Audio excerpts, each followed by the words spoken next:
Hi, this is Ned Siegfried from Siegfried and Jensen. As proud sponsors of BeliefCast, we hope you are inspired by Todd's weekly podcasts, which contain so many courageous stories of recovery and personal growth. Remember, it's not what happened in the past that matters, it's what happens in the future. We invite you all to work hard and be optimistic about your future. Enjoy today's podcast. Welcome back, everybody. This is Todd Sylvester with the Todd Inspires BeliefCast. Thank you for tuning in week after week. Your support and your belief in me means more than I can even express in words. We are ranked in the top 100 in mental health because of you.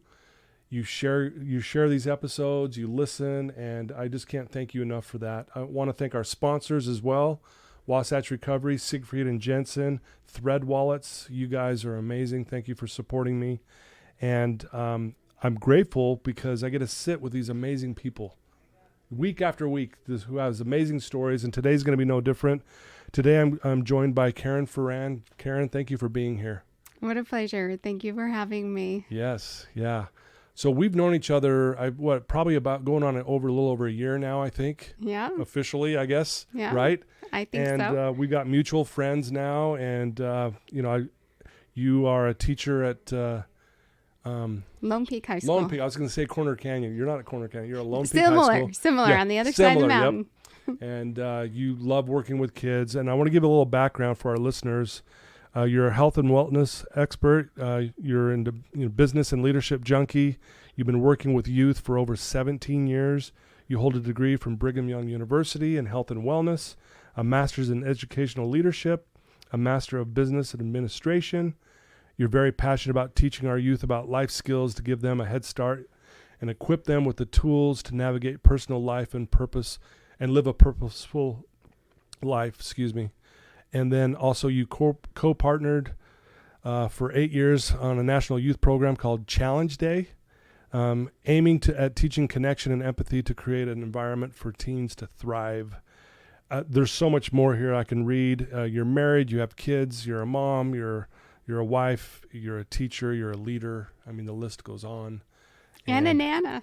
And a Nana, there we go. Wow, you don't look old enough to be one of those. But we're excited to claim that new one. There you title. go. Congrats on that as well. Thank you. That's right. You we are. Love it. Very cool. Well, thanks for joining us today, and thanks for all you do to help our youth. Thank you. I love our youth. Our youth, they really are amazing. They really are. You gave me the opportunity to come speak at your health classes about a year ago, I guess. Maybe. I did. That was awesome. So they thank you. Loved it. They raved about that. And they fun. always would say, now, who is that guy again? And we love him. That was awesome. Oh, cool. Loved that was you. a lot of fun.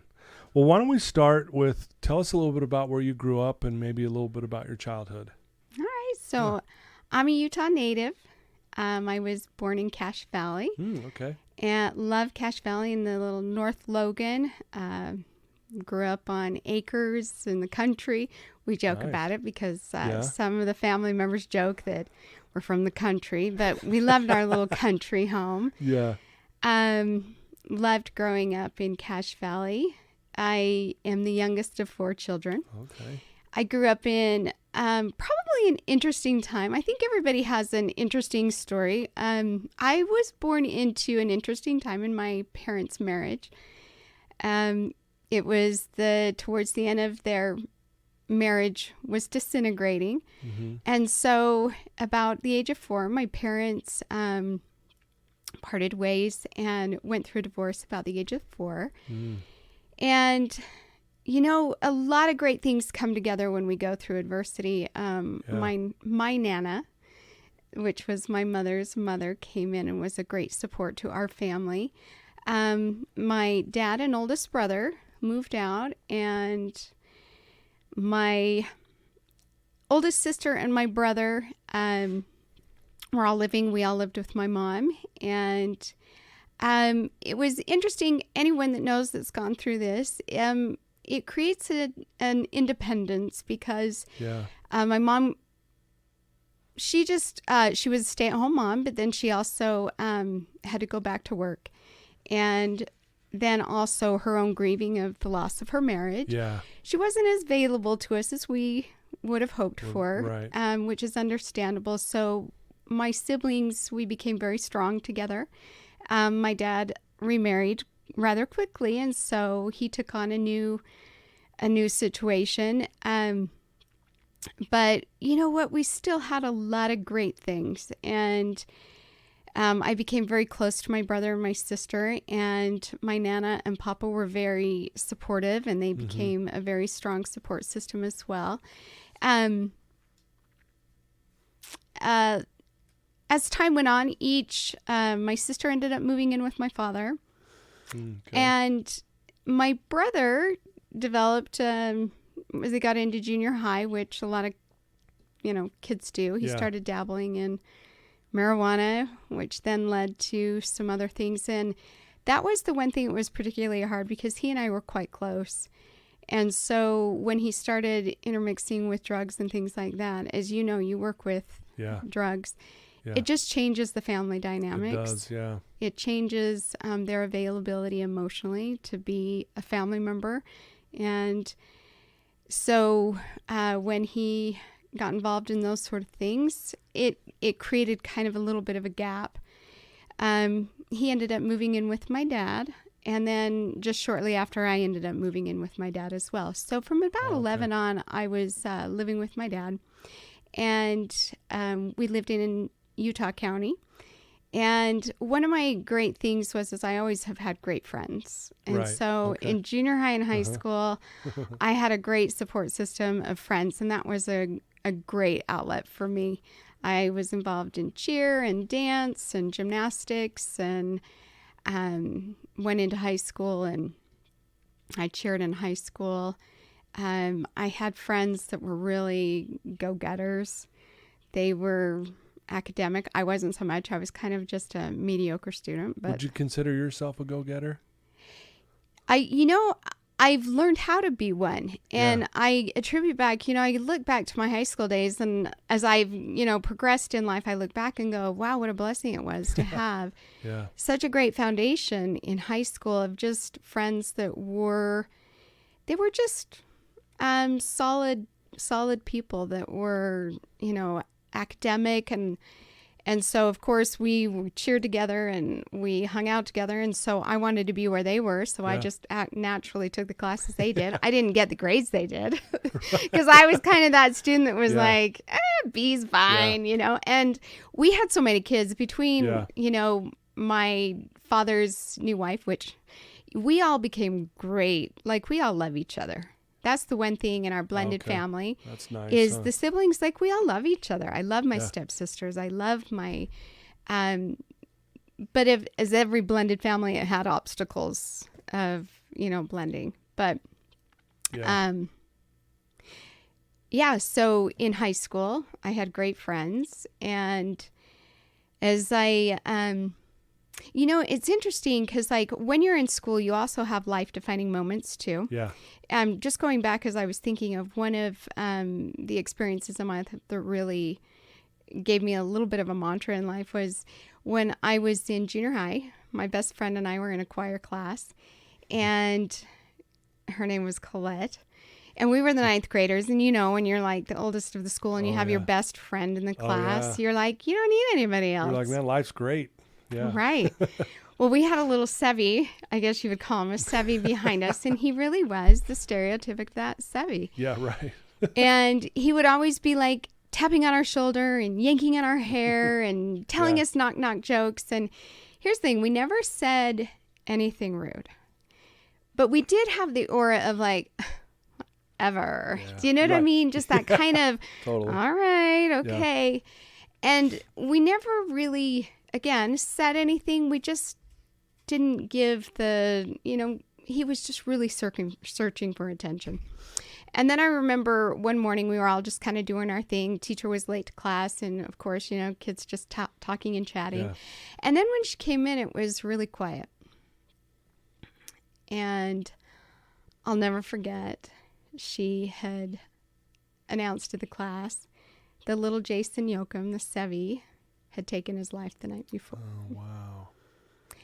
And I remember a feeling that I had never felt before of complete guilt of I coulda, shoulda, woulda, like it was my fault, as if I had responsibility in his decision. Yeah. And thinking, I should have left, I should have talked, I should have tried harder, I should have, could have, would have, and I didn't, you know. And again, I never said anything rude. I just never gave it more than I could have. And as I was kind of processing that at the age of 14, another lesson that my mom always taught me, because when you're a junior high girl, you're like always sharing clothes with your friends. And she'd always be like, hey, if you're going to borrow somebody's clothes, you better leave them better than you found them. And you better, if you do something, you better replace it, pay it, make it better than it was, you know. And so she always instilled with us that you always take care of other people's things. And during that experience, like, the thought came to me, you know, if things are important, people are actually way more important. Yeah. And I thought to myself, wow, you need to leave people better than you find them. Whatever that looks like, you need to leave people better than you find them. Came to find out, you know, there were some home issues with Jason's situation, but I still have his obituary because he was a life-changing moment for me. That was, you need to be attentive to how you treat people, and not even just what you say to them, but how you engage them and their awareness of them. And so Jason taught me the importance of being aware of people. And being aware that people have more and carry more than what we appear. Yeah. And that was a valuable lesson for me at 14. Boy, at such a young age too, right? To learn that tough lesson, you know? Yeah. And I know you know, one of the things that we were going to talk about today is just how life will unfold itself as long as we keep moving forward. You know, it may seem dark, but yet, you know, if we keep moving forward, we start seeing some of the light in that. And I think it's some of these life-changing, life-transformational moments that, you know, at times define us in a sense that makes us better. Absolutely. Even though it's tough to have to learn it that way, I guess. Absolutely. Yeah. And sometimes we have setbacks that we don't anticipate. You know, I was just sharing that I had really great friends that were really great students. And I was that kind of mediocre, but I was kind of hanging on their coattails. And I'm really grateful for them, because I wasn't that student that was like, oh, yeah, I'm college bound. In fact, my family, we had so many in the family. It was like, oh, you're going to college? I would like to. Yeah. But no, they were always very encouraging of college. But it was, okay, if you're going to college, that's on you, because we have a very large family. And I am actually grateful looking back for that, because, you know, it really taught me accountability for my education. Yeah. But so really quick story about just kind of life unfolding and even just little setbacks that you don't anticipate was when I was, you know, friends were going off to college. They were going to BYU. And I'm like, heck yeah, I'll go to BYU with you. So I fill out the application, send it in, don't really think twice about it. And I get my letter back. And again, I was just kind of on my own. So I'm like looking through it. And it's like something, congratulations. Spring and summer, something. Oh, and I'm like, oh, that was nice of them to invite me to go to spring and summer. But I've got like summer plans. Like I've got senior trips and the pool. Right. I'm not going spring and summer, but that was really nice. Yeah.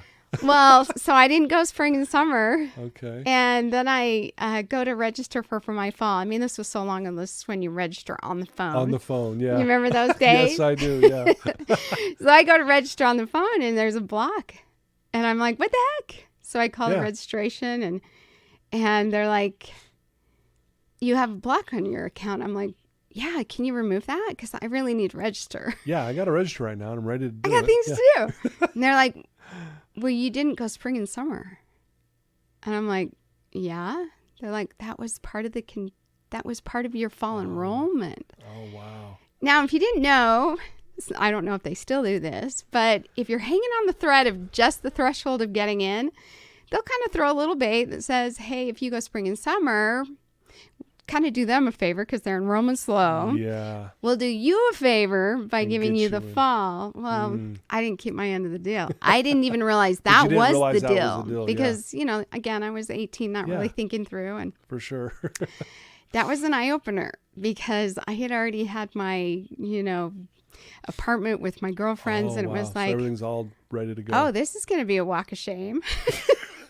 But the interesting thing too is it was like, oh, you're just not now going because your friends are going. Like, it actually meant something. It was like, wow, you actually did want to go.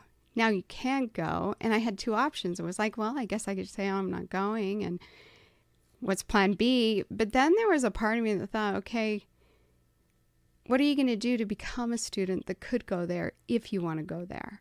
Okay. And I thought, all right, I want to go there. Like, I wanted to go not for my friends anymore, but because I wanted that. And one thing my mom taught me too was get your education. And I'm grateful for her because, you know, where she was a single mom without an education, she was very encouraging that you get your education at whatever expense. And but then it became more meaningful that I thought, I want to go to this one. I want to go to this university. I want this university at the end of my degree. And so I'm like, well, you can't be the student you were. Right. So who do you need to become to become that person that isn't hanging by the thread? And I started to think, okay, like, what does a good student do?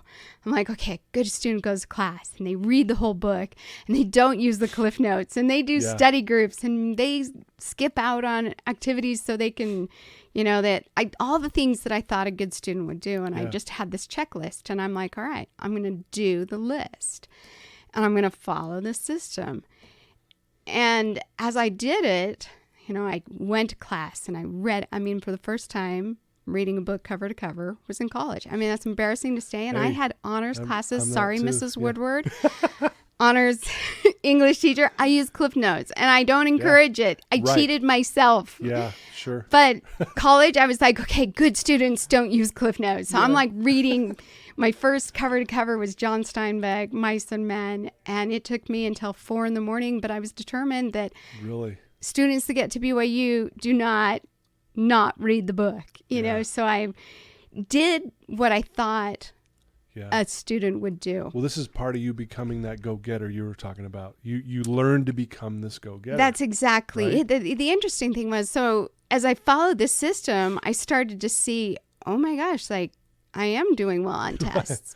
Oh my gosh, like I am a good student. Yeah. And then my first report card, I got in, I'm like, are you freaking kidding me? I had like a 3.99. I'm like, oh my gosh, like me? That's me? I'm like, all right, let's go. Let's repeat it again. And then so, you know, I followed the system again, repeated it. And then when I went back and I applied again, it was a completely different experience. I filled out that application with humility. Wow. And with a lot of hard work behind it. And as I submitted it, there was no more entitlement, like, oh, of course I'm going to get in, right? Yeah. It was a very humble experience. And as I submitted it, I thought, well, if I get in, I'm meant to be in. And if I'm not, I did my best. And I knew I did my best. Yeah. And so a couple weeks later, I get the letter back and I opened it. And it was a completely different experience. It wasn't half reading, thinking I'm entitled. It was reading word for word with tears in my eyes of hard work. Yeah. And here's the cool thing.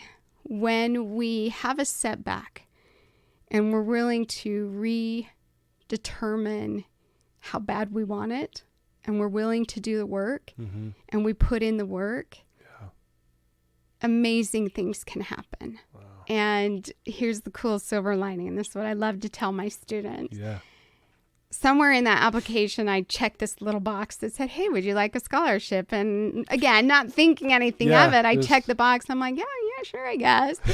Whatever, keep going. But I get this manila envelope 2 weeks later after my acceptance letter, and in that, I open it and thinking it's going to be like my registration material and things like that. And I open up the certificate, and it was a scholarship. I didn't even think about it because, and I'm like, are you kidding me? Like, I'm a scholar? Like, that's not me. Yeah. I'm not just fly as the whim student that used Cliff Notes, right? Right. Now, I share that story because that was another life lesson to me that a lot of times we think that people are naturally gifted or naturally talented or naturally smart. And what I've come to find out is no, they're just very disciplined. Yeah. And what that experience and setback taught me was discipline is the way to excellence. Ooh.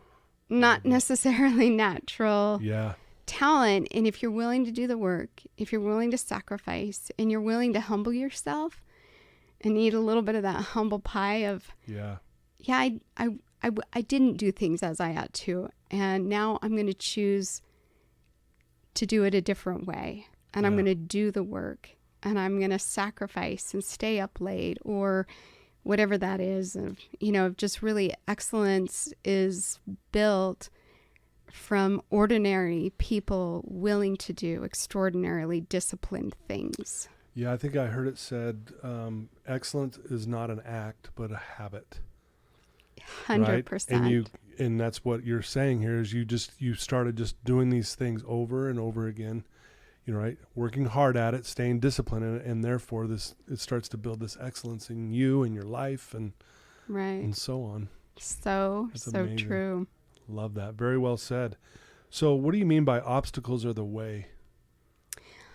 So obstacles, I view those is, okay, so in that situation with, the BYU thing, that could have been a stop sign, or you could view it as an obstacle. The obstacles are really things in life that say, how bad do you want it? Or the adversity that it took to move through it is what teaches you the most meaningful things in life. That even like growing up in our childhood, there were some obstacles to our family dynamics. Right. But as I look back now, during the time as we were in the midst of them, they were hard, but I look back and I see so many of the silver linings of just how grateful I was that maybe I had the opportunity to be independent and self-reliant, and also just to see even compassionate to each other and what we go through, and that these things that we see as obstacles and difficulties and adversities are actually the things that make us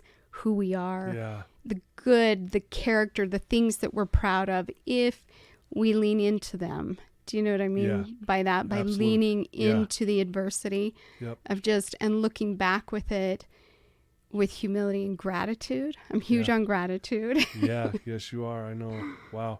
I love what you said. Obstacles are basically a way of, it's asking you, how bad do you really want it? Right. Man, I love that, because what a mindset that is. Right. Versus going, well, this is too big thing. I'm just going to stop. I'll try something else. Right. Yeah. Yeah. I love that you said that. That really stood out. And sometimes there is obstacles and you're like, you know what? I don't want that bad enough. And that's okay. But that's the cool thing, because then the ones that you do want to put your energy into, and you're like, this is the one. This is the one I'm putting it into, Yeah. Well, I know you've said this already a few times already, that you love people. You love helping kids.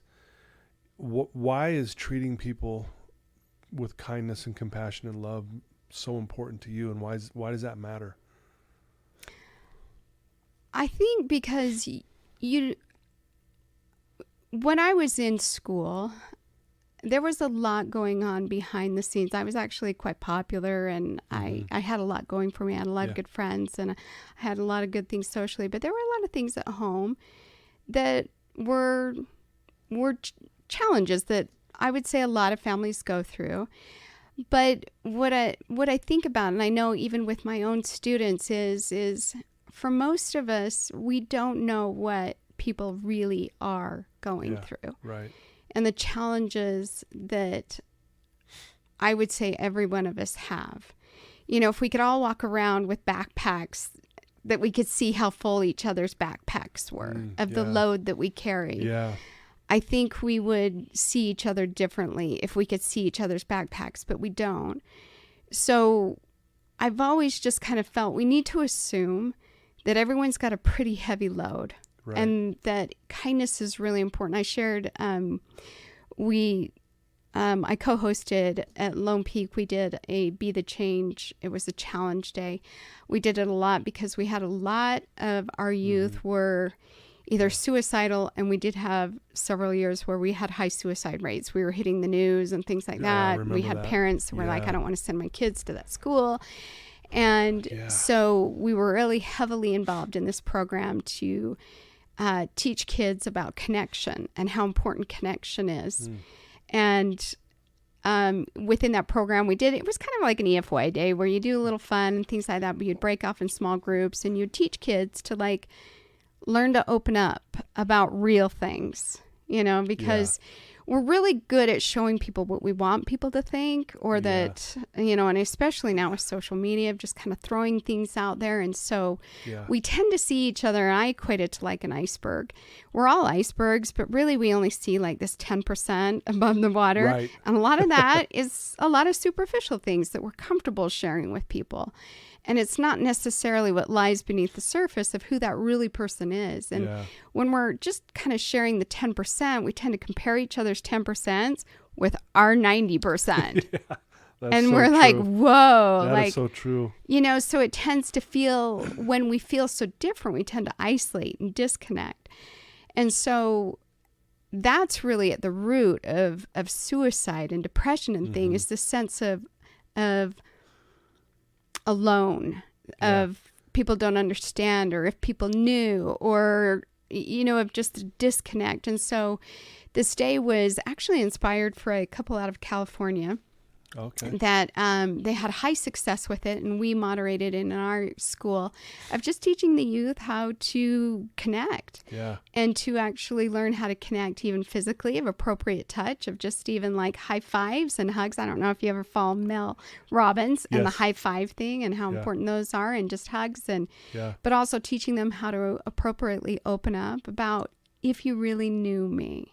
Kind of even what we're doing here, if you really knew me. And we did this really powerful activity at the end, to where we would, by the end of the day, we just did a great job of helping these kids open up. And these kids were just on fire, of connected, and you could feel just the warmth and connection in the room. And one of the final activities was, we did this line where everybody stood on a line, and it was about 200. We could do about 200 a day of the kids. And then there was community members. We had business owners come in that were invested in mental health in the kids, and we had teachers and administration. But so they stood on the line, and we did this. It was a silent activity of cross the line if, and we would have them cross. Cross the line if you've ever had someone, or you or someone that has had an addiction, cross the line. Or if you've ever been belittled or shamed for your height or weight, or just different scenarios. And as these people crossed the line, if you were on the other side that didn't cross, you would throw up the I love you, of showing support. And if you crossed the line, it was very powerful for even adults to look at the people that were on the other side with them and go, I'm not alone. Yeah, it's powerful. Like, you too.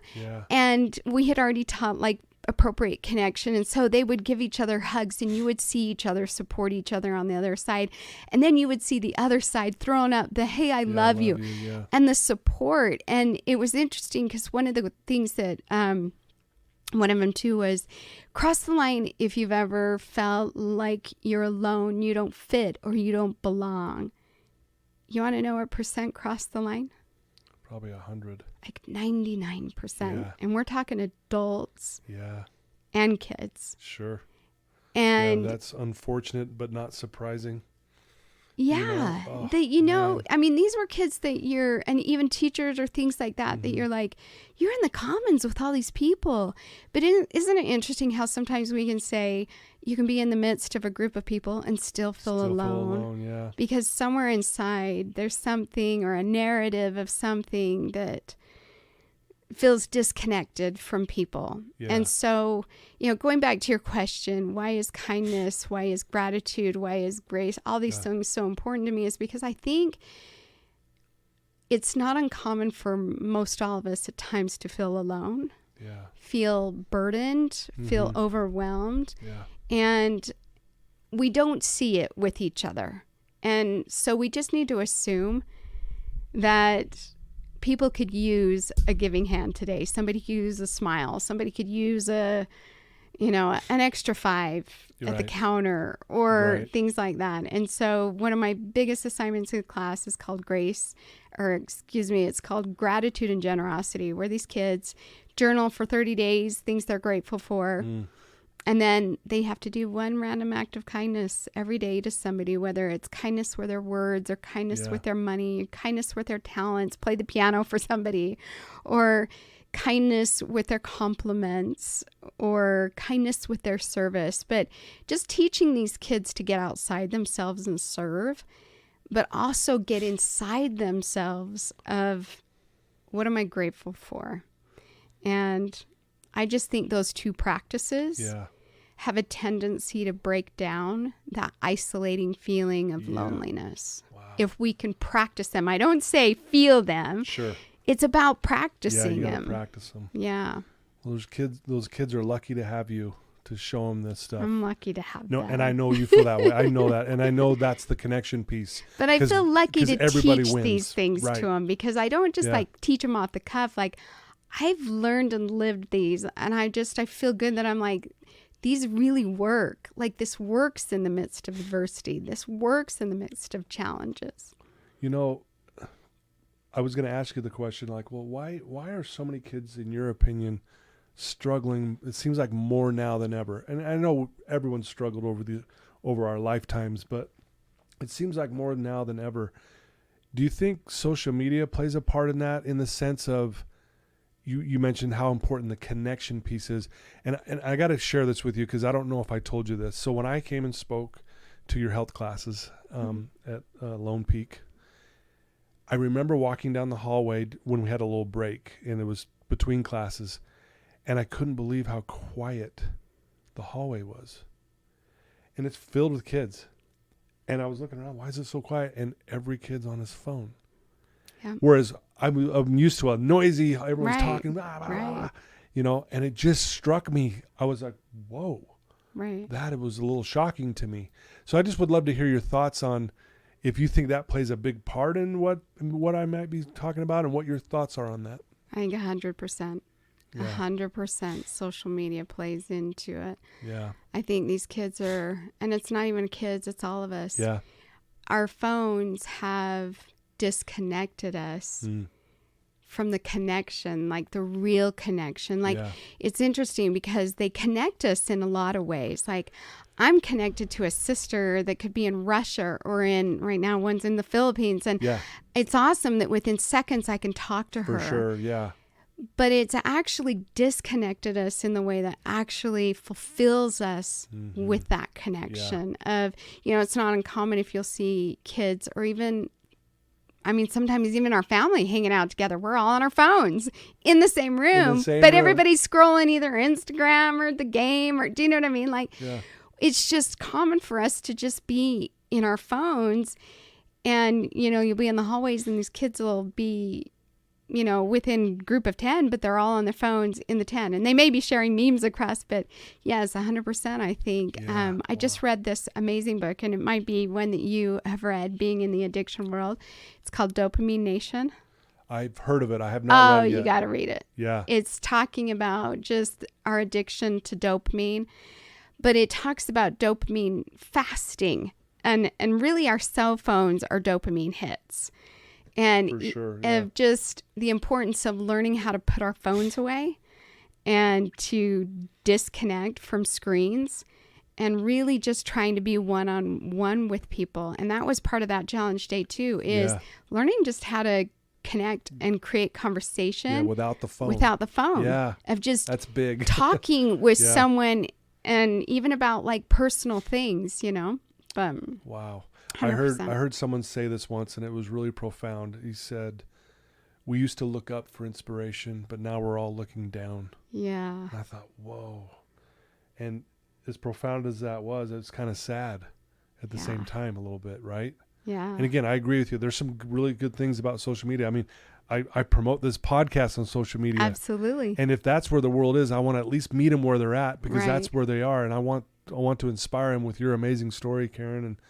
But it's unfortunate, but I love what you said there. And I think we have to learn to disconnect from that so we can connect authentically like this. Right. Like you and I are sitting in this room together, and it's awesome because we're talking. Yeah. And we're connecting. And Yeah. it feels great to hear your story and Yeah. listen to these, powerful words that you have. Well, and that's where connection comes. It's just those moments, like even like with my kids in between classes, like put your phones away and just sit with the kid next to you. Yeah. Ask them how, cool shoes. Yeah. This, that. How was the game? Or, just tell me about your family. We're just in our phones playing whatever game, doing whatever thing, passing time, just if we can learn to get outside of our phones, I think that is like one habit. If we could learn to like set space to where in our day we connect with people.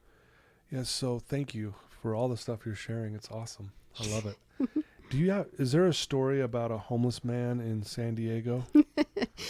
Yeah. Okay. He was another. Would you mind sharing that with us? I would love to. He was a great teacher to me on a few things. So I went through my own divorce, and during that time, one of the difficult things for me was it was difficult to watch my children go to another home and become part of another family. And through learning how to, navigate that experience, I traveled to my, on the weekends they would be with their dad. I would travel and head off to San Diego to be with family. Yeah. Because it was a good rejuvenating experience for me. But I was down there one weekend, and I was excited to just have a day on the beach with myself and just really, bury myself in a book and the sun and get my Coke. And so I had parked my car, and I was headed towards the beach, one track mind, and right. not having to worry about anybody drowning today. Yeah. I could just sit in the beach and listen to the waves, because when you're on mom duty, it's just... But so I was headed towards the ocean, and I was walking on the sidewalk, and all of a sudden I kind of glanced in between these two buildings, and just instantly I observed really quickly there was a young man, and I sensed really quickly he was homeless, and I also could feel his energy, that it was heavy. And I mean, just one of those, you just glance and make a quick observation, and I continued walking, and this thought came to me that, you should stop and talk to him. Mm-hmm. Now, if you really knew me, that's actually not too far-fetched for me, because I'm a talker to strangers if I want to. But that day, I didn't want to. Right, yeah. So I was like, what? Like, what? Why? I don't want to stop. And what am I supposed to say? What does he need? Food? Does he need a religious message? Does he need money? Because this thought was a very strong impression thought. But I did a really good job of just dampering and putting it out and going, So I go to the beach. I have this great experience and really relaxing. And I'm like, I'm going to go get a sandwich at my favorite sandwich shop. So again, excited to go eat my favorite thing. I head back to my car. I get in my car. I start to drive towards the sandwich shop, and boom. Same young man, same feeling. Really? You should talk to him. Wow. And at this point, I'm bugged. Yeah, you're like, that internal conflict. Yes. What? What's going on? No, I don't need this voice again. I'm hungry. And at this point, I'm in my car, and it's awkward and it's weird. So no. But the feeling again was strong. And I'm like, fine. I will talk to this boy. I'll do the awkward thing if I have to get out, but I'm eating first. I'm going to go get my sandwich, and I'm going to eat first. And so I did. And I went and I had a great sandwich. It was Witch at that time. I loved it. Oh, yeah. I remember Witch. Yeah. Yeah. So anyway, I kept my promise, and I drove back. And my promise is if he's there, I will stop. I will get the parking spot, get out, and I will talk to him of whatever. So I head that way back. And he wasn't there. Never saw him again. Now, you'd think the conversation would be, all right, can't be promised. It wasn't meant to be. He wasn't there. But then the inspiration and the feeling was, you missed that opportunity. You didn't listen. Yeah. And at that point, it was like, what? Didn't listen to what? Like, why? What is the big deal? So I ended up going home, and it's still kind of like, that experience bothered me of what was the point of all of that, And as I was processing it, about 4 days later, it came to me. And the answer was he didn't need money. He didn't need a religious message. He didn't need food. Do you know what he needed? He needed somebody that day to say, I see you. Yeah. I see you sitting here. Yeah. He needed to be seen. I thought, he felt invisible. Yeah. He felt invisible to this world. He felt, if he's homeless, he felt, how many times do we see a homeless person and we just don't look him in the eye and we just keep going? Or do you know what I mean? Like, totally. I just don't want to acknowledge they're there I because know what you mean. Yep. I may feel guilt or this or that. And then it was interesting because I was in my classroom one day and I was, it was a time when I was out in the trailers and I was headed towards this long hallway during lunch to get copies or something. And it was a surreal experience because all of a sudden I was walking down the hall and I started looking at these kids and I'm like, I saw that homeless kid, but it wasn't him. Yeah. If you know what I mean. I know what you're saying. Yeah. We have homeless kids here at Lone Peak. We have homeless kids, like kids that have homes, but when they're at school or at work, they don't feel seen. Yeah. They don't feel like they have a place. And that was part of the Be the Change Challenge Day too, is we need to see each other. Yeah. We need to see those kids in the hallways or in the commons, or we need to see these people in the alleyway. We can't ignore human beings. Right. We have to make eye contact. We have to acknowledge each other. And even just with our phone again, and another example is how many times have we just avoided human contact because we just would rather look at our phone. Do you know what I mean? Because maybe it's awkward to walk past that person, or maybe it's awkward to sit in line and just exist because maybe somebody do you know what I mean? Like, how often are we avoiding human connection? Yeah. And so he was a great reminder to me of, I need to see people. Yeah. I need to see and I need to acknowledge people because that's a human need we all have. Yeah. To be seen. Yeah. And so he was a great reminder to me of look around yourself and see people. And when you see them, acknowledge them. Yeah. Whether that's a hi, hey, how was your day? Like, oh, you've got beautiful eyes, or just in passing, but acknowledge people. Yeah. Wow. What a lesson, right? And I think we can all relate with that, where we've had this prompting to talk to someone or to call someone or reach out, and then we will somehow justify it away. And I love what you said. Like, it's not that it wasn't meant to be. It was more that we missed the opportunity. Right. Yeah. And what a great lesson. I think I'm listening to this going, man, I got to be better of listening to those promptings and making sure, hey, there's a reason. And I love your simple answer to that is, they just want to be seen. Right. At the end of the day, do you see me? Do you know I exist? Again, back to that connection piece that you talked about. Wow. Can I share one more story? Oh, do we have time for that? We do. Yep. Okay. Yep, so have you ever heard of that? The 5 people you meet in heaven? Yeah. I've heard it, but I don't know much about Tuesdays with Maury guy. Yes. Okay. So anyway, he wrote this book about 5 people you meet in heaven. Most of us will never know the impact we have on each other, for good or for negative, I think, too. Because as you're sitting there talking, I had this feeling of, the reality is I actually did not listen to a prompting, which that prompting was there for a reason, because he had a very significant need. I don't want to know what I missed out on. And I'm sure I will one day know. Do you know what I mean? Yeah. But so... About 8 years ago or so, I had an acquaintance from my high school days reach out to me via Facebook Messenger. And it was quite a lengthy little message. And as it started out, it said, I just wanted to thank you. You saved my life.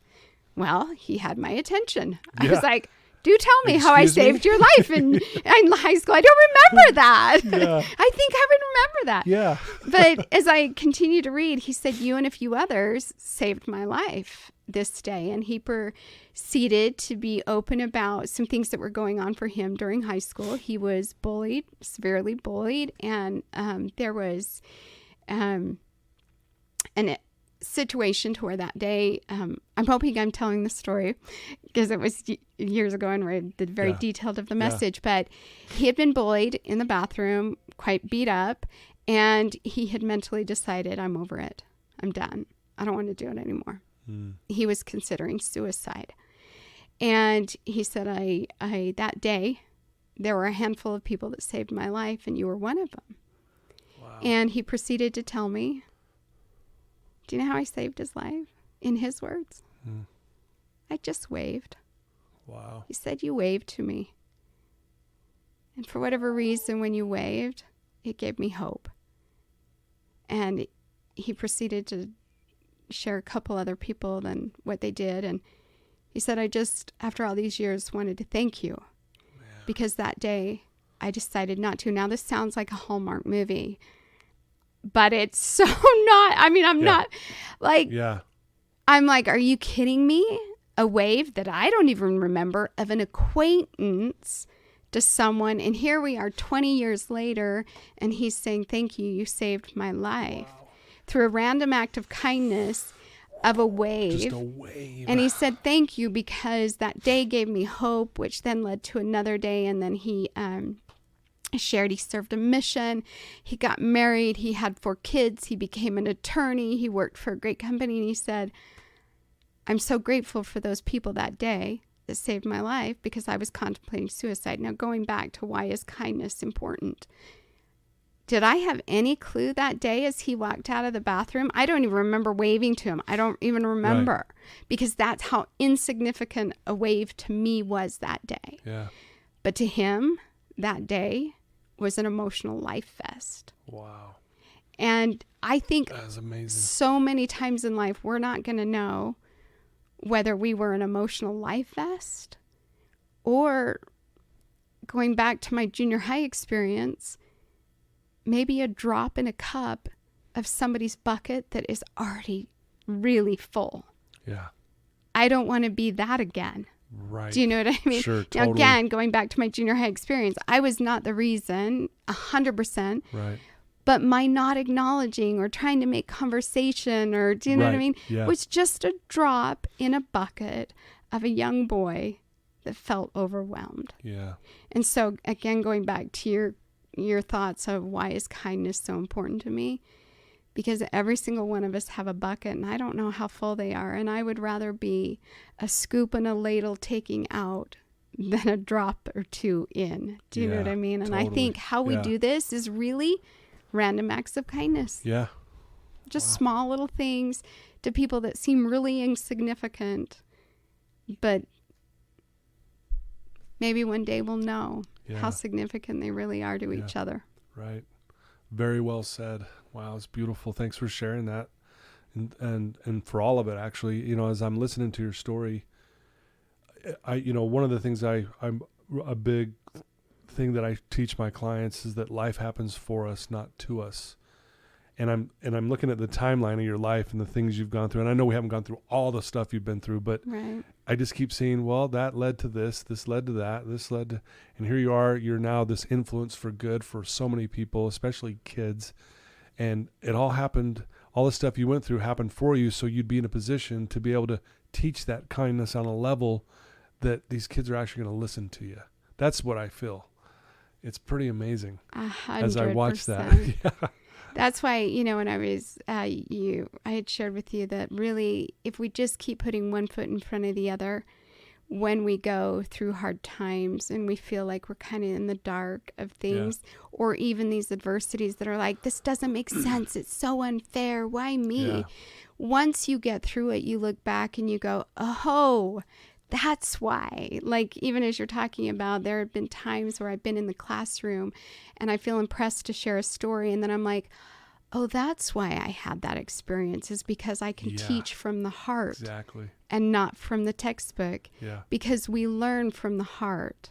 That's what, we learn from each other's energy of care and concern. And I 100% agree that life is working for us. Even our most difficult challenges that don't make sense, if we just say, it will one day, I'm just going to keep moving forward.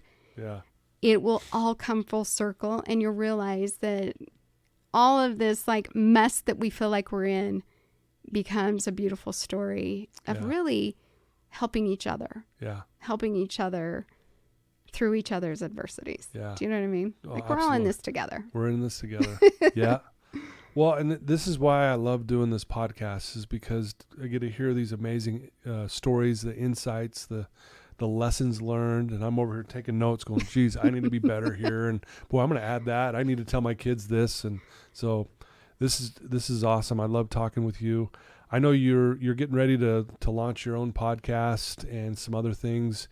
Can you tell us just a little bit about that? And then if someone wants to maybe reach out to you and ask you a question or learn more about what you do, what could they do that, and what would be the best way? Absolutely. So, there's a time and a season for everything. Yeah. I'm an educator and I love it. I'm also, now that I'm an empty nester, I'm opening my classroom to the bigger classroom, and I started a coaching practice to, I kind of specialize in burnout and burnout prevention, just helping people rekindle that light of what they're passionate about, because it's so easy to go down the road of what we're passionate about. And then when we're like down the road going, but I'm so tired, and really just giving that just support to people to rekindle that light. So I do coaching. I also have my podcast is Pink Philosophy. I'm a thinker. I may not be a huge philosopher, but I have thoughts and sharing just my thoughts and wisdom of what I felt like I've learned along the way, as well as just the things that I've academically searched and researched of just, I think we're all in constant effort of how do I live a better day tomorrow? Yeah. How do I live a better day next hour? Do you know what I mean? Yeah. And so, yes, I'm starting a podcast at a launch here in March. I'm excited for you. Thank you for your encouragement. You have helped me with that. For sure. I can't wait for you to get this going. It's going to be amazing. I'm excited. Yeah. But you can reach me at KarynFerran.com. You can also, I'm on Instagram, LinkedIn, Facebook. You can reach out, DM me there. Okay. The website is almost there. Okay. But you can reach me, DM me also on any of my social medias at Karyn Ferran. Nice. So, well, I'll put those links in the show notes so they know how to get a hold of you and all that fun stuff. So thank you. One last question. You bet. And I could talk to you all day. I mean, it's felt like we've been going a little over an hour, and it feels like we've been talking for 10 minutes. Seriously, it's awesome. I love this. But here's the question. And you've already shared some amazing advice already. But if there's one person out there right now who's listening to your voice, who's struggling, they're in a dark, dark place, what would you tell them right now? Don't give up.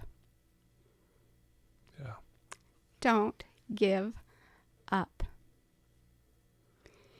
Put one foot in front of the other. Yeah. And also reach out.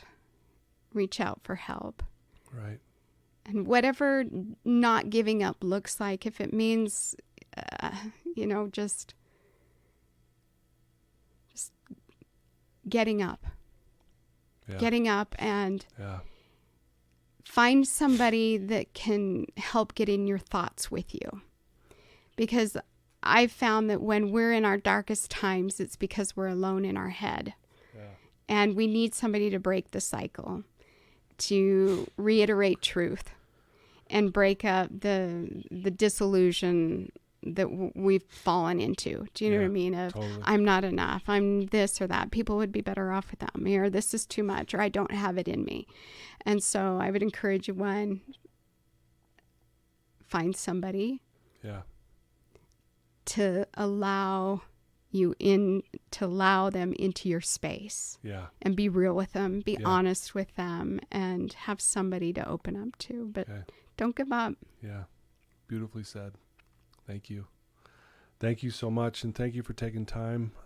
Thank you for having me. What an honor and pleasure to sit in the hot seat. Yeah, here. The old hot seat. Yeah, no, it's definitely our blessing to have you share your insights and stuff. And boy, I've been touched in my heart today listening to you. So I'm the spoiled one because I get to sit here and listen to these amazing stories. And so, Right. and I'm just I grateful. want your job. Yeah.